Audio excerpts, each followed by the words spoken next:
it's been awesome to see the culture that Coach Elko has brought in, and the way that he has shaped the identity of our units, offense, defense, and special teams. It's been really cool to see the turnaround. Hey everybody, welcome into TexAgs Rewind presented by Specs in the Rollo Insurance Studio. I've got Caitlin with me, I've got Ethan with me, I've got Nick Savage with me. Ethan, we know Le'Veon Moss is great, but you have a stat for us just to show kind of what level he's playing at, especially as the competition gets a little bit tougher. Yeah. So in SEC games, he's run for at least 110 rushing yards in every single one of those games, which is awesome. Oh my goodness, I'm losing my voice, but because he's so good, he puts that fear into you. I'm kind of scared. So should the Mississippi State defense, because they've allowed 3 30-yard plus rushers in all 3 SEC games. So their rushing defense has been weak. All right, thank you, Ethan. Caitlin Torn, what was your favorite part of the program? I really liked Max Wright today. I also thought that it was fun having a little live audience for a second. We did. We had some friends in here from Houston that were visiting the studio, and I think Brauninger was a little intimidated. Yeah, I think he was nervous. Yeah, I don't think you were there. I think you handled that like a pro. Never. Nick Savage, he's a professional as well. Nick, tell me what else is on the rewind. Well, like y'all mentioned, you had Max Wright, you had Bronny in studio, you had Peter Burns on the phone, and you also had Brian Hadad, Mississippi State insider, join you and OB in the Go Hour. It's the rewind. Check it out. Hey, Brian, help me understand this part of Mississippi State, because if you just look at box scores, right, you're like, hey, they're in these games, right? And that's the reality of it. I know they were down big to Georgia. But they found something in the second half. The first half in Austin, people thought it was going to be a blowout right away and ended up being a blowout. But it seems to me that this offense is kind of clicking since the quarterback change. And when they find something, they attack it. And that's kind of the way I thought games would go for State this year. I knew that State was going to struggle defensively. They just, from a talent perspective, don't have a lot of guys there. And then, a brand new defensive coordinator who's never done it before. I didn't have high expectations for the defense. I thought that they would lose games in shootouts. But then the first, couple of games against power team, or I say power, Toledo's not a power team, but they often struggled against Arizona State, against Toledo, and for the most part against Florida. They found a couple of things here and there, but they weren't great. And I don't necessarily know that the quarterback change is the reason for that, because I don't think Shapen was the problem for Mississippi State. But they are starting to get some things going in the running game that they didn't have before. They didn't run the ball well last week, but against Texas and Florida, they ran it okay. But more or less, the offense is just kind of rounding into form. I don't know if the offensive line is a big reason for that. You had 5 new starters on the offensive line. And they needed some time to get together. But at the same time, that line has not really played that great, especially in pass protection. They were okay last week, 2 weeks ago against Texas, or 3 weeks ago. Not great at all. So I don't really know, to answer your question, I guess I don't really know what the real reason is for the offense playing better. It just kind of is. And I think it's just a thing of they've gotten deeper into the season. They're getting more reps together, and they're starting to come together a little bit. But this weekend, if they have a bad weekend, I won't be completely surprised by it. A&M is good defensively. And I just feel like State's just a mixed bag. You don't really ever know what you're going to get with them. Max, I like to do this, and I've done it a couple different times this season, but as more information is presented, it gives me more data points, right? So before the season, there were some question marks that were talking points, right? Can the offensive line protect? Well, check. Can the secondary cover? Will Lee's been phenomenal. There have been some moments that haven't been great, but again, moments. A big play here, a big play there. But for the most part, especially what we saw against Missouri, fantastic, right? So those are some of the special teams. I think special teams, we haven't had a big play, but special teams as a unit is completely, it's a much more organized, well-coached area. So when you look at these 3 areas that were big concerns, not so much of a concern anymore, right? I mean, you're obviously still monitoring as the teams get better, but trending in the exact direction we need it to. Absolutely. I think that you're 100% right. I think that in all the areas that were maybe question marks for the team this year, they've come out and they've flipped those on their heads to strengths. I think that Coach Elko is a defensive coach, and whenever he was here, he coached the secondary and did safeties. But the guy that he brought in to help out with that unit, Jordan Peterson, is phenomenal. He's a fantastic coach who's done a great job with sculpting the culture of that unit. And yeah, there's been a few big plays here and there, but that's kind of expected whenever you're switching defenses and having to take on a whole new identity as a defense.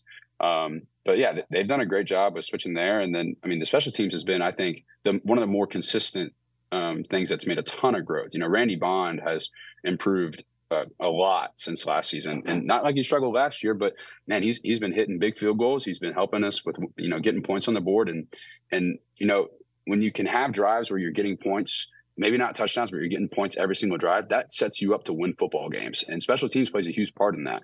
And then Tyler White being able to help out with the field position game. I mean, you saw that phenomenal punt in the Missouri game. I don't know if I've ever seen a punt that was that perfect, picture perfect. But when you can have good special teams play on top of solid defensive and offensive play, it plays a much bigger factor than people give it credit for, and it puts you in positions to win games. So it's been awesome to see the culture that Coach Elko has brought in, and the way that he has shaped the identity of our units, offense, defense, and special teams. It's been really cool to see the turnaround. Kasuga, I like saying it like that. Kasuga, is that how you pronounce it? Helaman Kasuga. Helaman Kasuga. He's going to be announcing tomorrow. Any vibe, feel right now? Yeah, still feel good about A&M's chances there. Every week we write a recruiting article. Jason or myself, we alternate every week. And I think if A&M's able to land Helaman Kasuga, my article next week is just going to be about what we're learning, not only about Colin Klein as a recruiter, but maybe as the entire staff as recruiters. And I said last week, or the last time I was on, I think Jason was on last week, but I don't think 2025 is going to be the set-in-stone example of how this coaching staff is going to attack each recruiting cycle. I still feel like in their minds they came in behind on this 2025 class, and so they were really playing catch-up. And we're going to talk about how the rest of the class may be structured going forward a little bit later.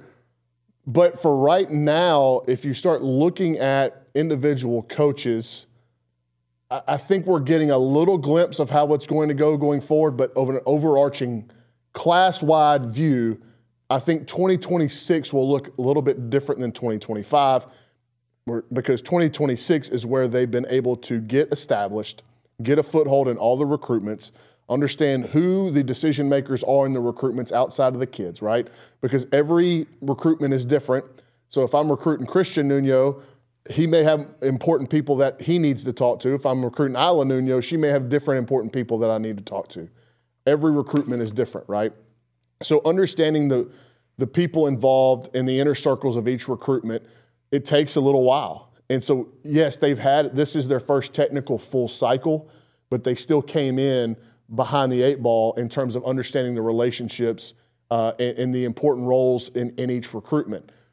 So that being said, that's why I think 2026 is where we're going to get a real feel for what it's going to look like, how they're going to structure their class, where they're going to make big pushes, all that kind of thing. But if A&M is able to land Helaman Kasuga tomorrow, then Colin Klein, which we knew nothing about as a recruiter, I mean, he got Avery Johnson. It was a state of Kansas kid at Kansas State.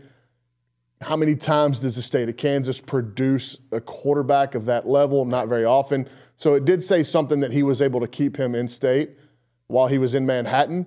But since he's come to Texas A&M, we really didn't know what he was going to be like as a recruiter. And if they get Helaman Kasuga, then you'd have to say Colin Klein is 2 for 2 on his guys. For you, does it just come down to don't make dumb mistakes? I know you've struggled in Starkville before, talking about the Aggies, obviously, but don't make dumb mistakes, and you will win that game. Yeah, I mean, again, I am kind of curious to see because one of the things that I was really impressed with Colin Klein and Mike Elko was their absolute confidence in Connor. Right, it wasn't like Quinn Ewers. They kind of like worked him into the game plan against Oklahoma and kind of eased him in.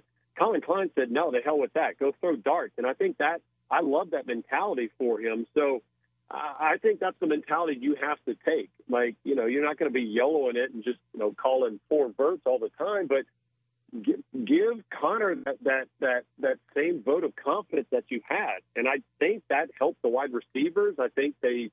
It wasn't this conservative play calling. It was, we're Texas A&M. Who the hell are you? And that's the mentality I think Elko kind of carries around, and that's a swagger right now that's got to have TexAgs fans pumped up. Ethan Jones, tell the people what to do. Like, subscribe, share, tell everyone you know. Comment.